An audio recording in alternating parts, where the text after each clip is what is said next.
Hello guys, welcome back to info talk show. പുതിയൊരു വീഡിയോയിലേക്ക് എല്ലാ കൂട്ടുകാർക്കും സ്വാഗതം. നമ്മളിപ്പോൾ നോക്കിക്കൊണ്ടിരിക്കുന്നത് PSC മുൻ വർഷങ്ങളിലായിട്ട് ചോദിച്ച കുറച്ച് ചോദ്യങ്ങളാണ്. അപ്പോൾ ഈ ഒരു വീഡിയോ കാണുന്നതിലൂടെ നിങ്ങൾക്ക് PSC ഏതൊക്കെ ഭാഗത്തു നിന്നാണ് ചോദ്യങ്ങൾ ചോദിക്കുന്നതെന്നും ഏതൊക്കെ രീതിയിലാണ് ചോദ്യങ്ങൾ എക്സാമിന് വരിക എന്നും മനസ്സിലാവും. അപ്പോൾ വീഡിയോ മുഴുവനായിട്ടും കാണുക, എല്ലാ ക്വസ്റ്റ്യൻസിലൂടെയും കടന്നു പോകുക. അടുത്ത എക്സാമിന് ഏതെങ്കിലും ഒരു ചോദ്യം വന്നാൽ നമുക്ക് ഒരു മാർക്ക് ലഭിക്കുന്നതായിരിക്കും. അപ്പോൾ ഒരു മാർക്ക് പോലും നമുക്ക് മിസ്സാക്കാനില്ല. വീഡിയോ മുഴുവനായിട്ടും കാണുക. ആദ്യമായിട്ട് കാണുന്നവരുണ്ടെങ്കിൽ ചാനലൊന്ന് സബ്സ്ക്രൈബ് ചെയ്തിട്ട് കണ്ടോളൂ. ഇതുപോലെ കൂടുതൽ വീഡിയോസ് നിങ്ങൾക്ക് ലഭിക്കുന്നതായിരിക്കും. അപ്പോൾ ആദ്യത്തെ ചോദ്യം ഇതാണ്: കേരളത്തിലെ ഏറ്റവും ഫലഭൂയിഷ്ഠമായ മണ്ണ് ഏത്? കേരളത്തിലെ ഏറ്റവും ഫലഭൂയിഷ്ഠമായ മണ്ണ് ഏത്? ഉത്തരം ഇതാണ്, എക്കൽ മണ്ണ്. കേരളത്തിലെ ഏറ്റവും ഫലഭൂയിഷ്ഠമായ മണ്ണാണ് എക്കൽ മണ്ണ്. അടുത്ത ചോദ്യം: ലോക മണ്ണ് ദിനം എന്നാണ്? ലോക മണ്ണ് ദിനം ഡിസംബർ 5-നാണ്. ഉത്തരം ഡിസംബർ 5. ലോക മണ്ണ് ദിനം ഡിസംബർ 5.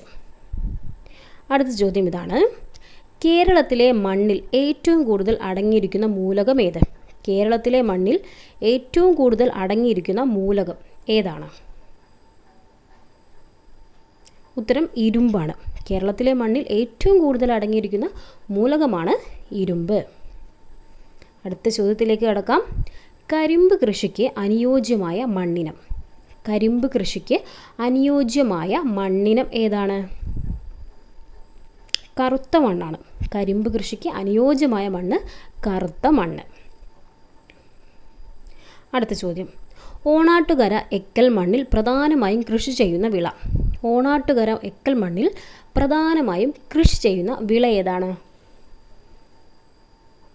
ഇവിടെ ഉത്തരം ഓപ്ഷൻ എ ആണ്, തെങ്ങ്, നെല്ല്, മരച്ചീനി. ഓണാട്ടുകര എക്കൽ മണ്ണിൽ പ്രധാനമായും കൃഷി ചെയ്യുന്ന വിളകളാണ് തെങ്ങ്, നെല്ല്, മരച്ചീനി എന്നിവ. അടുത്ത ചോദ്യത്തിലേക്ക് കടക്കാം. ലാവാശിലകൾക്ക് അപക്ഷയം സംഭവിച്ച് രൂപം കൊണ്ട മണ്ണ്. ലാവാശിലകൾക്ക് അപക്ഷയം സംഭവിച്ച് രൂപം കൊണ്ട മണ്ണ്. ഉത്തരം കറുത്ത മണ്ണാണ്. ലാവാശിലകൾക്ക് അപക്ഷയം സംഭവിച്ച് രൂപം കൊണ്ട മണ്ണാണ് കറുത്ത മണ്ണ്. അടുത്ത ചോദ്യം നോക്കിക്കോളൂ. മൺസൂൺ എന്ന വാക്ക് ഉത്ഭവിച്ചത് ഏതു ഭാഷയിൽ നിന്നാണ്? മൺസൂൺ എന്ന വാക്ക് ഉത്ഭവിച്ചത് ഏതു ഭാഷയിൽ നിന്നാണ്? ഉത്തരം ഇതാണ്, അറബി. അറബി ഭാഷയിൽ നിന്നാണ് മൺസൂൺ എന്ന വാക്ക് ഉത്ഭവിച്ചിരിക്കുന്നത്. അപ്പോൾ ചാനൽ സബ്സ്ക്രൈബ് ചെയ്യാത്തവരുണ്ടെങ്കിൽ ഇപ്പോൾ ഒന്ന് സബ്സ്ക്രൈബ് ചെയ്തോളൂ കേട്ടോ, മറക്കല്ലേ. അടുത്ത ചോദ്യം നോക്കാം. ഇടവപ്പാതി, അതായത് തെക്കു പടിഞ്ഞാറൻ മൺസൂൺ കേരളത്തിൽ പ്രവേശിക്കുന്ന മാസം. ഇടവപ്പാതി കേരളത്തിൽ പ്രവേശിക്കുന്ന മാസം ഏതാണ്? ജൂൺ മാസമാണ്. ഇടവപ്പാതി കേരളത്തിൽ പ്രവേശിക്കുന്ന മാസമാണ് ജൂൺ മാസം. അടുത്തത്: കേരളത്തിൽ ഏറ്റവും കുറച്ച് മഴ ലഭിക്കുന്ന മാസം. കേരളത്തിൽ ഏറ്റവും കുറച്ച് മഴ ലഭിക്കുന്ന മാസം ഏതാണ്? ഉത്തരം നോക്കിക്കോളൂ, ജനുവരി. ജനുവരി മാസത്തിൽ കേരളത്തിൽ കുറച്ചു മാത്രമേ മഴ ലഭിക്കുന്നുള്ളൂ. അടുത്ത ചോദ്യം നോക്കാം. ഇന്ത്യയിൽ ഏറ്റവും കൂടുതൽ മഴ ലഭിക്കുന്ന കാലവർഷം. ഇന്ത്യയിൽ ഏറ്റവും കൂടുതൽ മഴ ലഭിക്കുന്ന കാലവർഷം. ഉത്തരം ഇതാണ്, തുലാവർഷം. ഇന്ത്യയിൽ ഏറ്റവും കൂടുതൽ മഴ ലഭിക്കുന്ന കാലവർഷമാണ് തുലാവർഷം. അടുത്ത ചോദ്യം: കേരളത്തിലെ ഏക മഴനിഴൽ പ്രദേശം ഏത്? കേരളത്തിലെ ഏക മഴനിഴൽ പ്രദേശം ഏതാണ്? ഉത്തരം ചിന്നാർ. കേരളത്തിലെ ഏക മഴനിഴൽ പ്രദേശമാണ് ചിന്നാർ.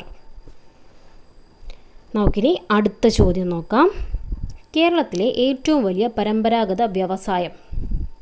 കേരളത്തിലെ ഏറ്റവും വലിയ പരമ്പരാഗത വ്യവസായം. ഉത്തരം ഓപ്ഷൻ സി ആണ്, കയർ. കേരളത്തിലെ ഏറ്റവും വലിയ പരമ്പരാഗത വ്യവസായമാണ് കയർ വ്യവസായം.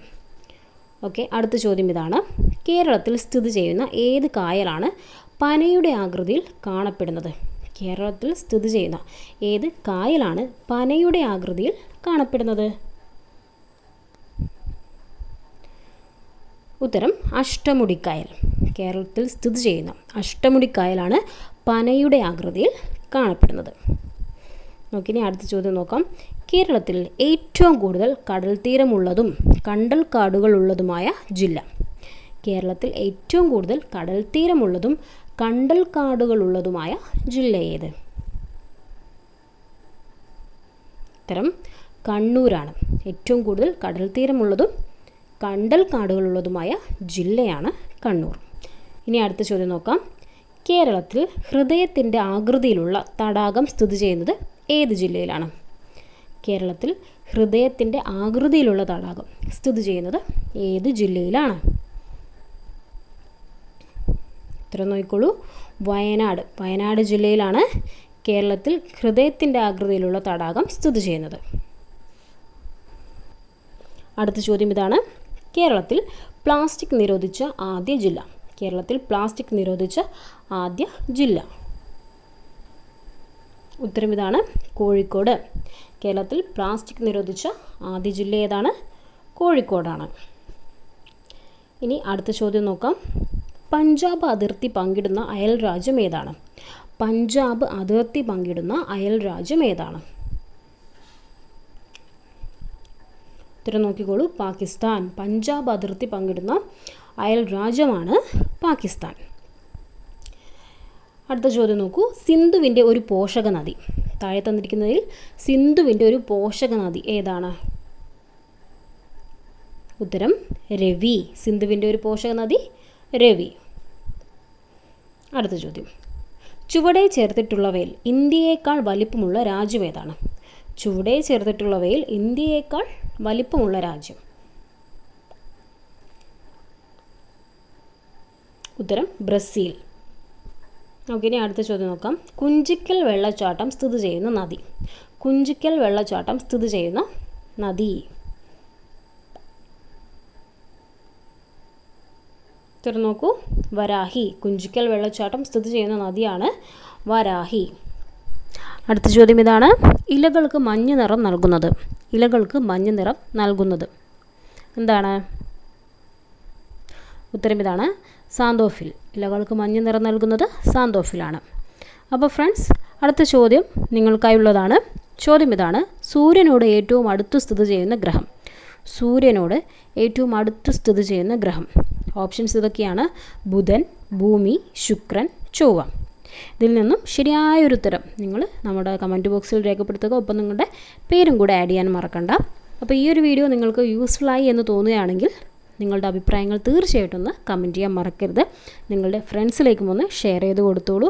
ഇതുപോലെ കൂടുതൽ വീഡിയോസ് നിങ്ങൾക്ക് ആവശ്യമാണെങ്കിൽ നമ്മുടെ ചാനൽ ഒന്ന് സബ്സ്ക്രൈബ് ചെയ്ത് വെച്ചോളൂ. ബെല്ലൈക്കണും എനേബിൾ ചെയ്യാൻ മറക്കണ്ട. അപ്പോൾ മറ്റൊരു വീഡിയോയുമായി നമുക്ക് വീണ്ടും കാണാം. Thank you for watching.